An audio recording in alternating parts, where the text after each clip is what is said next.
Santa Margarita de Jouville, quien fuera la fundadora de la Congregación de las Hermanas de la Caridad de Montreal, conocidas desde fines del siglo XVIII como las monjas grises. Es a quien se la recuerda el día de su fallecimiento, el 23 de diciembre.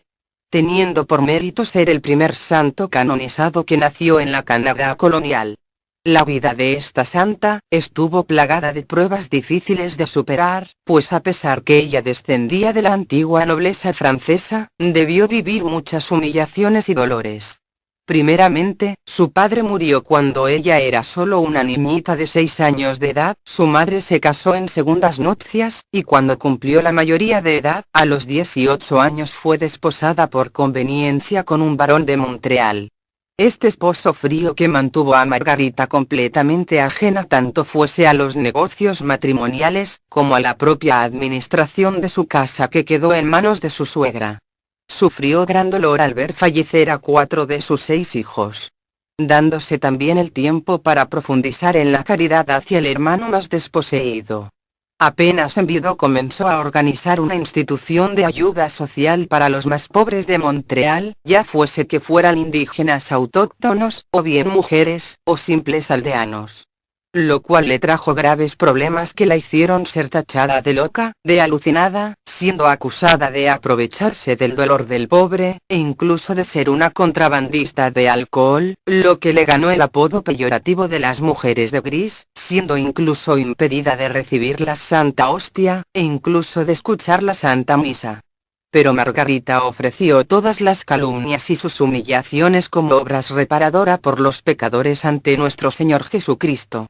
Sus deseos de obtener una salud pública para todos los pobladores, la hizo luchar para convertirse en la administradora del Hospital de Montreal, que se encontraba en ruinas gracias a la mala gestión. Lo cual le trajo multiplicidad de problemas burocráticos, con gobernadores y obispos, que llegaron a tal punto que incluso debió intervenir el rey Luis XV de Francia. Pero nada parecía detener a esta débil y santa mujer de principios del siglo XVIII, que se esforzó por ser una buena madre, una noble esposa a pesar de ser menospreciada por su marido, fue también una buena hija y una comprensiva nuera. Pues no guardó jamás rencor con todos aquellos que la humillaron y la menospreciaron.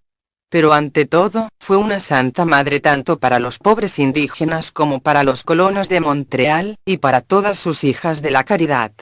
Luego de una vida difícil, se mantuvo firme amparada en su confianza en la divina providencia, su amor a los pobres y su vida de oración. Finalmente logró el mayor reconocimiento al ser el primer santo nacido en Canadá, que fue canonizado. Marie Margarita Dufros de la Gemerais, nació en octubre del año 1701, en el poblado de Varennes, en la región de Quebec. Ella pertenecía a una de las grandes familias de la Nueva Francia. Tal como eran llamadas las tierras canadienses en los tiempos de la colonia. Su madre, Marie Renata, era la hija de René Gaultier de Varennes, un gobernador de Trois-Rivières, y de María Bouquer, una descendiente de la nobleza francesa. Mientras que el padre de María Margarita, Francisco Dufros de la Gemerais, era tanto un noble como un oficial del ejército, que había llegado a Canadá en 1687. Margarita, que era la hija mayor de esta familia, tenía 3 hermanos. Carlos y José, que se hicieron sacerdotes, y Cristóbal, que acompañó a su tío, Pierre Gaultier de Varennes y de la Vérendrye, en sus expediciones por el oeste de Canadá. Mientras que sus 2 hermanas, María Clemencia y María Luisa, se casaron respectivamente con los hermanos Pierre e Ignacio Gamelin, destacados comerciantes y forjadores del sur de Canadá. Es decir, por donde se vea, Margarita de Jouville, nació y creció en una familia tradicionalista que remontaba sus raíces a la antigua nobleza francesa. María Margarita, que era la hija mayor de una familia de 6 hermanos, tenía apenas 6 años de edad cuando su padre, que era un próspero terrateniente de esa región, murió, dejando a su familia en una situación de inseguridad económica. Por ello, con la ayuda de sus parientes de la familia de su madre, Margarita fue admitida en agosto de 1712 en el internado de las Hermanas Ursulinas en Quebec, donde pasó 2 años, los cuales fueron muy productivos y fructíferos para la niña, porque aprendió a leer, a escribir, y las nociones básicas del catecismo de la Iglesia. Pero, al mismo tiempo conoció las vidas y obras de Santa Ángela de Merici, madre fundadora de las Ursulinas. Y también adquirió el cariño por la santa de la Iglesia primitiva, Úrsula de Colonia y las 11 vírgenes mártires. Estas 2 mujeres santas, de tan diferentes tiempos, le enseñarían acerca de la valentía y el coraje que se debe tener para resistir las duras pruebas que la vida la sometería durante el resto de su vida. De regreso a Varennes, compartió las pesadas responsabilidades familiares con su madre hasta 1720, cuando su progenitora se casó con Timothy Sullivan, un renombrado médico que, aunque era plebeyo, estaba muy bien situado a causa de su buen manejo en la medicina de esa época. El matrimonio, que era básicamente una alianza, porque una señora con 6 hijos, aunque perteneciera a una buena familia, no podía disponer totalmente de las finanzas familiares, bajo las normas coloniales francesas que regían en el Canadá de aquella época. Porque ese peso recaía en los varones, que en su caso, la dificultaban porque los varones de la familia eran apenas unos niños.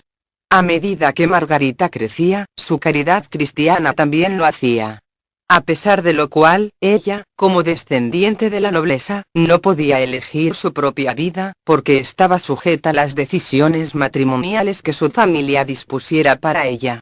A finales de 1721, la familia liderada por su padrastro, se traslada a Montreal, donde Margarita es presentada a Francisco de Jouville, hijo de otro noble de la región llamado Pierre Jouville de la Découverte.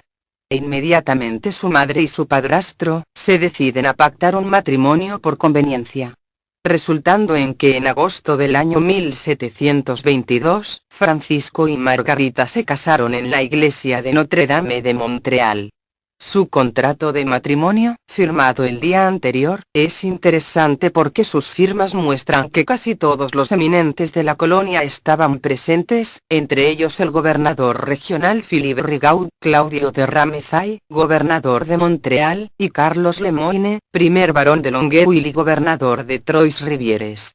El contrato garantizaba a Margarita una unión de 6.000 libras y un legado suplementario con una primera reclamación del patrimonio de 1.000 libras, así como de anillos y joyas adquiridos durante el matrimonio. Como se aprecia, fue un gran acuerdo matrimonial, pagaderos a la familia de la novia, para un periodo en el que la gente, en circunstancias normales, solía tener una participación de 1/5 de los valores pagados por la mano de Margarita. Aunque su marido tenía una multitud de negocios, algunos de los cuales estaban ligados al tráfico de pieles y de bebidas alcohólicas. Margarita se escandalizó por el atroz mal uso y desprecio que su marido tenía hacia los indios americanos. Pero ella no podía hacer mucho más que alimentarlos y cuidar a los hijos de los nativos, cuando muy a menudo se quedaba sola, ya que su marido se iba a expediciones comerciales. La joven pareja se fue a vivir a la Plaza du Marché, en la casa de su suegra, que era una administradora del hogar muy avara, casi miserable, a pesar de que el edificio en el que habitaban era bastante lujoso para esos tiempos. Al principio del matrimonio, de 1722 a 1726, nacieron 2 niños y 2 niñas en estrecha sucesión, de los cuales casi todos murieron en la infancia, excepto Francisco, que más tarde se convertiría en párroco de la Abadía de Todos los Santos. Estos primeros años estuvieron marcados por las repetidas quejas de indios y comerciantes contra las prácticas comerciales del marido de Margarita, pues él seguía los fundamentos del capitalismo francés que se contraponía en gran medida con el trueque y el sistema de crédito que era muy usual en la Canadá colonial. Al mismo tiempo, que una de las principales entradas económicas de sus negocios, era la venta indiscriminada de alcohol a los indígenas, muchos de los cuales terminaban rápidamente alcohólicos. Margarita era casi una allegada en esta casa, porque las decisiones la tomaba su suegra. mientras que los negocios eran administrados celosamente por su esposo, que la dejaba completamente ignorante acerca del giro de sus empresas. Por orden de su esposo, Margarita junto a sus niños debió acompañarlo a su granja de Santa Ana de Bellegue. En esos tiempos Margarita sufrió al ver morir a una de sus pequeñas hijas, que fue enterrada no lejos de allí, en el cementerio de Santa Juana de la Pointe Clara. El segundo período de su vida matrimonial, de 1727 a 1730, estuvo fuertemente marcado por la concentración de Margarita en la práctica de la religión y por la decadencia física del esposo de la santa. El año 1727 parece particularmente importante. Su hijo describe a Margarita como una dama humilde en su vestir y en su actuar, que renuncia a todos los adornos vanos, abrazando definitivamente el camino de la santa piedad hacia todos, ya fuere colonos como nativos. En una carta escrita al abate de la Isla de Dios en 1766, la misma Margarita reconoce que ella remonta toda su devoción y su confianza en el Padre Eterno. Por otra parte, es en 1727, con la decadencia de la salud de su marido, cuando ella comienza a tener acercamientos hacia diferentes hermandades religiosas. Durante este período la suegra de Margarita fallece, dejándole los medios para vivir cómodamente, y un quinto hijo, Carlos María, nació en julio del año 1729. Un año más tarde, es el propio dueño de casa, el barón Francisco de Jouville, quien murió en julio de 1730. Margarita, que tenía apenas 28 años de edad, tuvo que cuidar a sus dos niños, mientras esperaba un sexto hijo, que nació en febrero de 1731, y que murió apenas con 5 meses de edad. Margarita era una muy buena madre, una mujer sensible que sentía el dolor maternal porque había visto fallecer a 4 de sus 6 hijos. Estaba sola, y viuda en Montreal. Y para aumentar sus problemas, heredó una finca cargada de deudas, ya que su fallecido marido se había dedicado a despilfarrar los haberes heredados de su padre, y no tenía mejor camino que el de renunciar a ella. Sin embargo, un contrato de arrendamiento judicial le adjudicó la casa en la que vivía, y desde sus instalaciones llevó a cabo un negocio comercial durante varios años.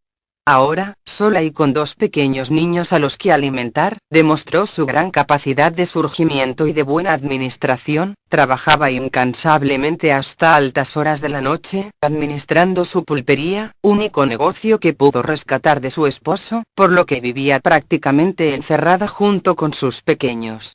Desde el año 1727, ella había tomado como consejero y director espiritual al presbítero Juan Gabriel de Lescat. Así ella fue ingresando en los grupos parroquiales, los mismos que años más tarde la rechazarían por considerarla una loca de la caridad, que atendía por igual a colonos que a indígenas autóctonos.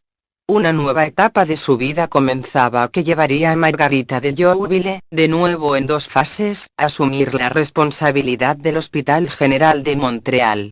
El primer período, de 1730 a 1737, lo dedicó a la oración, a las buenas obras y a la educación de sus 2 hijos. Bajo la influencia de su madre, su hijo mayor Francisco ingresó a un internado y luego continuó en el seminario de Quebec en 1737. Para Margarita, este le pareció un resultado tan prodigioso que matriculó en el mismo internado a su hijo menor Carlos, que ingresaría en el mismo seminario de Quebec en 1742. Margarita trabajó activamente dentro de las hermandades y se dedicó a facilitar la vida de los pobres. Su vida la dedicó a concientizar a las personas de Montreal acerca de la pobreza que los rodeaba. Con su ejemplo, ella impulsó a realizar actos cada vez más concretos, en los que contó con el aliento del prelado Louis Normand, a quien tomó como su nuevo director espiritual, ya que el anterior, el padre Lescat, había muerto en 1733. Así, el 21 de noviembre de 1737, acogió en su casa a Francisca Auzón, una mujer ciega de unos 60 años. El deseo de Margarita por crear una sociedad de caridad, que acogiera por igual a los indígenas autóctonos de los bosques canadienses como a los pobres desdichados de la sociedad colonial de Montreal. motivaron a Margarita de Joinville, el 31 de diciembre del año 1737, a aceptar a tres de sus colaboradoras, las señoras María Luisa Taumur, Catherine Cusson y María Catalina Demers, para juramentar un compromiso de servicio a los pobres. Aunque la suya era todavía solo una asociación laica, aparentemente hicieron votos de pobreza, castidad y obediencia, y este momento es considerado como la fecha de la fundación de la Orden de las Hermanas de la Caridad de Montreal, que pasarían a ser conocidos por todos como las Hermanas Grises, a causa que las cuatro integrantes usaban un tosco vestido largo de ese color. Margarita dijo: "Mantendremos el nombre de las monjas grises, para que nos recuerde los insultos que hemos recibido por nuestra obra, y nos mantendrá humildes". Desde sus primeros días, Margarita llamó a los pobres como nuestros amos, y se esmeraba por atenderlos sin hacer distinción, ya fuese por etnia o por edad, a los enfermos, a las mujeres que estaban paralizadas, a aquellos que sufrían enfermedades mentales y angustia, y a los ciegos, recordando que una de las integrantes de este grupo era una no vidente. Margarita junto a sus compañeras eran despreciadas por sus vecinos. El vecindario las odiaba, las llamaban borrachas, porque pensaban que debían estar locas, cuidando a los enfermos mentales y proporcionándoles caridad. Creían que Margarita llevaba a cabo el comercio de licor que otrora había enriquecido a su suegro y a su marido, vendiendo también alcohol a estas mujeres desfavorecidas. En una ocasión, el párroco se negó a permitir que Margarita y sus compañeras recibieran la Eucaristía en la misa dominical, y las expulsó de la Santa Misa. Los vecinos las llamaban en forma despreciativa, como las mujeres grises, porque así se les llamaba a las locas y a las borrachas. Para peor, las cuatro hermanas de la caridad usaban un desgastado sayal de ese mismo color, que adoptaron en honor a la humildad y a las humillaciones a las que eran sometidas por los pobladores de Montreal. Margarita y su comunidad vivían de manera muy sencilla, en solidaridad con las poblaciones indigentes a las que servían. Lavaban la ropa en el río y se ganaban la vida cosiendo uniformes para las tropas francesas, e hilando lana. Como primera acción, las hermanas elaboraron una sencilla regla de vida, llamada como su compromiso primaria, que todas las hermanas siguen firmando hasta hoy. En honor a la atención del pobre, a quienes ellas deben servir tal como si fuese el propio Cristo. En octubre de 1738 se mudaron a una casa lo suficientemente grande como para alojarlas a todas las hermanas, permitiéndoles el recibir a otras pobres desafortunadas, a las que cuidaban con el producto de diversos esfuerzos. La obra de Margarita de Joinville se inició, pero los 10 años siguientes le depararon un duro trabajo y dolorosos sufrimientos. Tuvo que enfrentarse a la incomprensión de su propia familia. Pues en efecto, en noviembre de 1738, sus dos cuñados, esposos de sus dos hermanas, junto con otros familiares, firmaron una petición contra la supuesta intención de los padres sulpicianos de poner a la señora Margarita de Joinville y a sus hijas de la caridad al frente del Hospital General en lugar de los hermanos hospitalarios de la Cruz y de San José. Tuvo que soportar también la hostilidad de la población, que miraba a la pequeña comunidad con desagrado. Algunos las llamaban las grises, es decir, mujeres borrachas. Se las acusaba de emborracharse y de continuar la venta ilícita de licor a los indios que tanto el suegro, como el marido de Margarita habían llevado a cabo. Esto hacía que la señora de Joinville hiciera mucha penitencia y oración silenciosa, pero aún así las calumnias se extendían por toda la ciudad, eran mal vistas en todos los lugares de la ciudad. De 1738 a 1744, Margarita, que sufría de una rodilla malherida, tuvo que permanecer en su habitación. Cuando ya estaba mejor y todo parecía estar más en orden, un incendio arrasó la casa donde vivían, en enero de 1745. Pero la madre Margarita no se dejó intimidar por el desastre. La repentina pérdida de sus bienes materiales no le hizo dudar de su misión, sino que solo le impulsó a seguir adelante para hacer realidad su visión. Poco después del incendio, el rico mercader de Montreal le ofreció a ella y a su comunidad una casa gratuita para vivir. Tuvo muchas dificultades para encontrar alojamiento para sus internos y para la comunidad, que ya tenía 5 miembros, hasta que en 1747 asumió la dirección del Hospital General de Montreal. 2 días después del incendio, Margarita de Jouville y sus compañeras firmaron un acta redactada junto al padre Faradón, llamada la Primera Regla, en la que prometían formalmente vivir y morir juntas en sumisión y obediencia a la única persona a la que se confiaría la administración de la casa, despojarse de todas las pertenencias excepto los bienes inmuebles y ponerlos en un fondo común, y dedicarse sin reservas al bienestar de los pobres. La misma Margarita decía: necesitamos cruces para llegar al cielo. Yo abrazo pacientemente las cruces en mi vida y las uso para acercarme más a Dios. Sin embargo, los 10 años de dificultades no habían sido inútiles, pues con la fuerza de carácter de Margarita de Jouville, el espíritu práctico y la entrega incansable al deber, la comunidad se había consolidado y había logrado continuar su obra elegida. Por consiguiente, los sacerdotes sulpicianos, mismos que antes se habían opuesto a la acción de Margarita y sus hermanas de la Caridad de Montreal, ahora eran sus defensores, y persuadieron al gobernador Carlos Beaunos, a Monseñor Dubreuil, y al intendente Ocart, todos ellos los anteriores administradores del Hospital General, para que le encargaran su gestión. Una ordenanza promulgada en agosto de 1747 la nombró directora del hospital temporalmente y a gusto de su majestad y hasta que haya dado otras instrucciones para ello. La señora de Jouville se hacía cargo de una institución en quiebra, que había sido fundada en 1692 por Francisco Charon. El Hospital General estaba cargado con una deuda de cerca de 40.000 libras y su edificio se encontraba en un estado lamentable. El último periodo de la vida de Margarita de Jouville se dedicó a hacer funcionar este hospital en ruinas, administrándolo con medios financieros limitados, estableciendo de forma permanente la comunidad que había formado. Después de haber hecho un inventario de los bienes del hospital, que da una idea de su estado ruinoso, la señora de Jouville lo hizo limpiar, ordenando las reparaciones más urgentes. En octubre de 1747 se instaló en él con sus 6 hijas de la caridad, 2 de las cuales eran apenas novicias en la comunidad, trayendo a 8 internos que ellas atendían. Encontró en el hospital a 2 hermanos hospitalarios ancianos y a 4 ancianos enfermos. Pronto se prepararon grandes habitaciones para los enfermos y los pobres de ambos sexos, un cambio en la política del Hospital General que hasta entonces estaba reservado exclusivamente a los hombres. La señora de Jouville hizo preparar 12 habitaciones para recibir a las entonces llamadas mujeres caídas. Las cosas iban bien y Margarita le tenía todas las razones para pensar que lograría restablecer este hospital. Pero la corte se opuso a la creación de nuevas comunidades religiosas en la colonia. El rey Luis XV de Francia las consideró una fuente de gastos, ya que cuando recibieron el reconocimiento oficial, se les dio derecho a un ingreso para proveer a su existencia continua.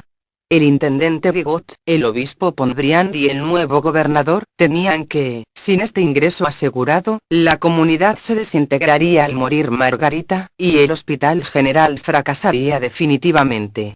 Por lo tanto, en octubre de 1750, Bigot emitió una ordenanza que terminaba el contrato con Margarita, el que sería cedido a las monjas que administraban el hospital de Quebec, que serían autorizadas para vender los edificios, las dependencias de la institución y el mobiliario que no querían conservar, a cambio de asumir la responsabilidad de alimentar y mantener a los enfermos, ancianos, discapacitados y huérfanos de Montreal, quienes serían llevados a Quebec.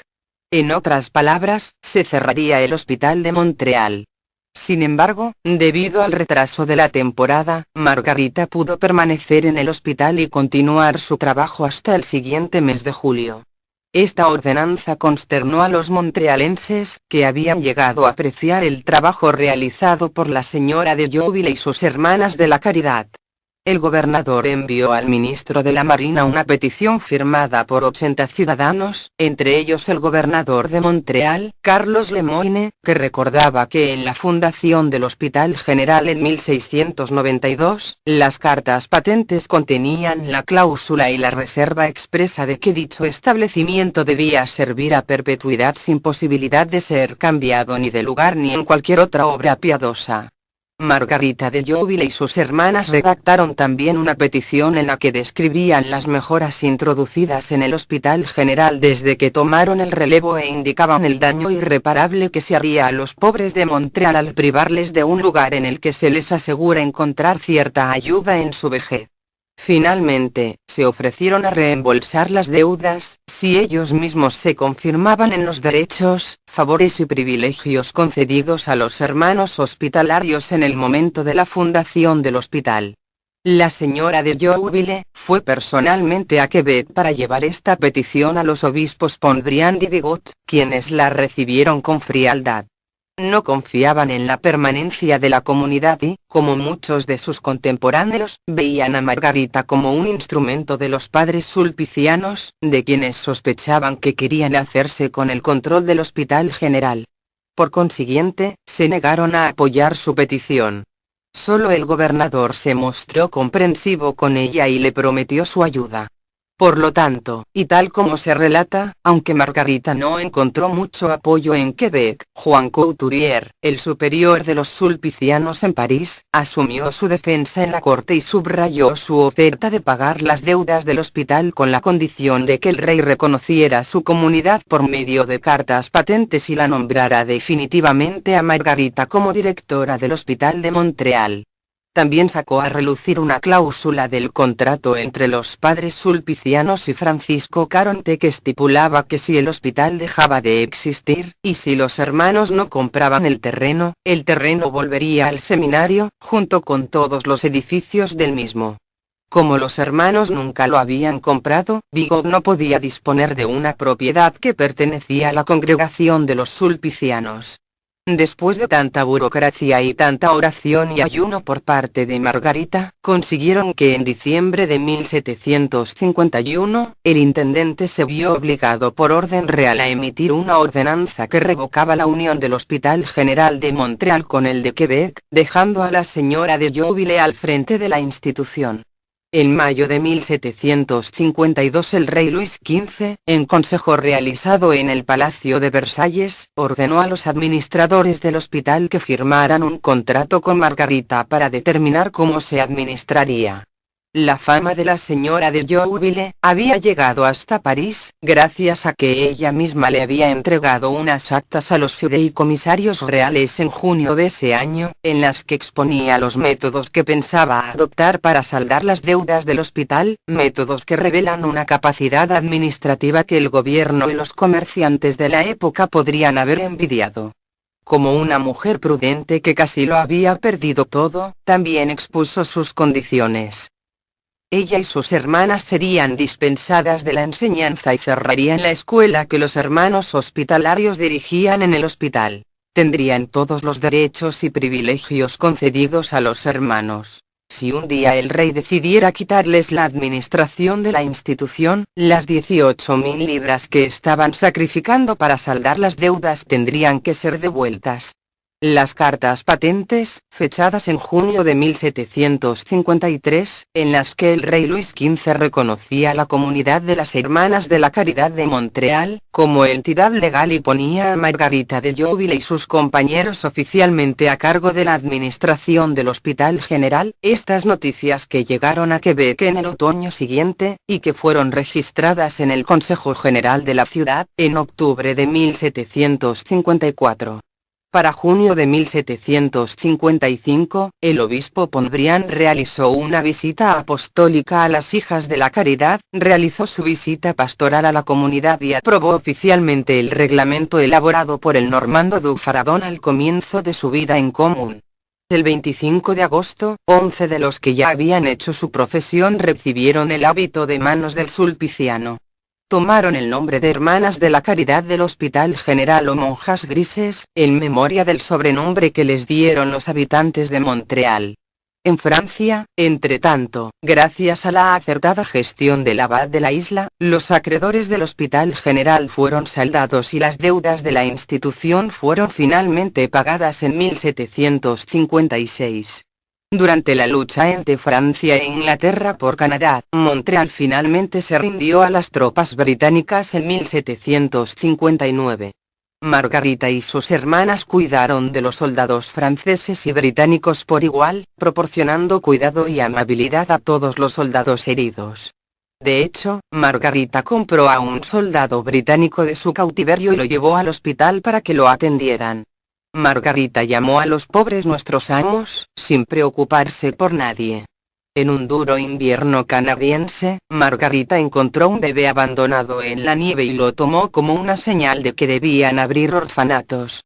Abrieron un hogar para huérfanos, para esclavos fugitivos y liberados, para nativos americanos, para mujeres que habían sido forzadas a la prostitución y para discapacitados mentales. Un día en que no había pan en el hospital, Margarita de Yeovil y sus hermanas encontraron varios barriles de harina de trigo fino a la entrada del comedor y nunca pudieron descubrir de dónde venían. Según la propia fundadora, la providencia había venido en su ayuda. El Hospital General, que acogía a hombres y mujeres pobres, a mujeres caídas y a niños abandonados, era en realidad un hospicio. Pero en 1755 una epidemia de viruela lo transformó en un verdadero hospital, porque a él acudieron desde autoridades hasta los más humildes aldeanos. Al año siguiente, Bigot llamó a Margarita para que atendiera a los soldados enfermos y a los prisioneros, a expensas del gobierno. El intendente fue tacaño con los pagos y los redujo, y el hospital tuvo que asumir la mayor parte de los costos. La señora de Yeovil demostró ser muy ingeniosa para alojar y alimentar a toda esta gente. Ella sabía cómo convertir todo en beneficio. Se dedicaban al bordado, a la fabricación de velas y tiendas, producción de obleas y velas consagradas, curado de tabaco, quema y venta de cal, alquiler de parcelas y venta de productos de las granjas de las Hermanas de la Caridad. También recibía a señoras de calidad que pagaban el alojamiento y la comida. Capaz de hacerse temer y amar, logró que las habilidades de cada uno se volvieran provechosas. Incluso entre los hospitalizados se encontraron personas con la suficiente fuerza para trabajar como sastres, zapateros y panaderos ocasionales. Contrató a prisioneros británicos que habían sido tratados en el hospital, ya sea para trabajar en sus granjas o como asistentes de hospital para ayudar a las monjas que tenían poco conocimiento del inglés. La comunidad continuó sus tareas a pesar de las epidemias, las malas cosechas, la guerra y luego el nuevo régimen. Para la fundadora las pruebas se multiplicaron. En 1757 la enfermedad casi la lleva a la muerte, por lo que ella redacta su primer testamento, dejando todo lo que poseía en el hospital. Más tarde tuvo el dolor de la separación de los amigos y miembros de su familia que regresaron a Francia después de la conquista. Se produjo la devaluación de la moneda, en un momento en que Francia debía al hospital 120.000 libras. El año 1765 fue el de la prueba más dura, ya que el 18 de mayo, en pocas horas, un incendio destruyó el Hospital General, que albergaba entonces a 18 hermanas, 17 señoras que pagaban la pensión, 63 pobres y 16 hijos ilegítimos. Margarita escribió inmediatamente al padre de la isla en París. Mi querido padre, ruega a Dios que me dé la fuerza para llevar todas estas cruces y hacer un uso santo de ellas. Tanto a la vez. Perder el rey, el país, las posesiones. No tuvo más remedio que reconstruir, y los últimos años de su vida fueron tan activos como los primeros. Con la ayuda de los padres sulpicianos, Margarita comenzó la reconstrucción, y 7 meses después del incendio los pobres pudieron volver a sus alojamientos. Vendió una propiedad en Chambly que producía pocos ingresos, y con la ayuda económica de una ilustre enferma del hospital, Ana María Robutel, compró el señorío de Chateauguay, que todavía estaba poco cultivado pero cuyas posibilidades preveía. Hizo construir allí un gran molino de agua y una panadería, despejó y sembró varios acres de terreno y plantó un huerto, supervisando todo ella misma a pesar del cansancio de los viajes en carro y en canoa entre Montreal y Ixteguay. Margarita de Jouville se ocupó de todo, de modo que en la víspera de su muerte dejó una casa firmemente establecida, tanto en lo espiritual como en lo material.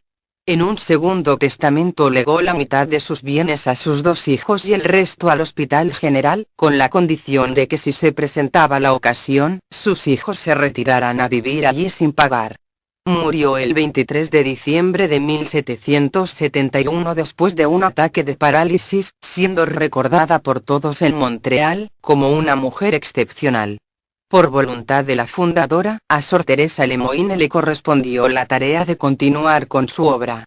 Al momento de su muerte, una de las hermanas resumió su vida como una vida llena de amor, diciendo que ella amaba mucho a Jesucristo y a los pobres. En 1959, el Papa Juan XXIII beatificó a Margarita, llamándola Madre de la Caridad Universal. Mientras que fue canonizada por el Papa Juan Pablo II, que la nombró patrona de las viudas, de los matrimonios difíciles y de los padres que han perdido hijos pequeños. Si Madame Margarita de Jouville poseía un notable talento administrativo, su desinterés era igualmente evidente.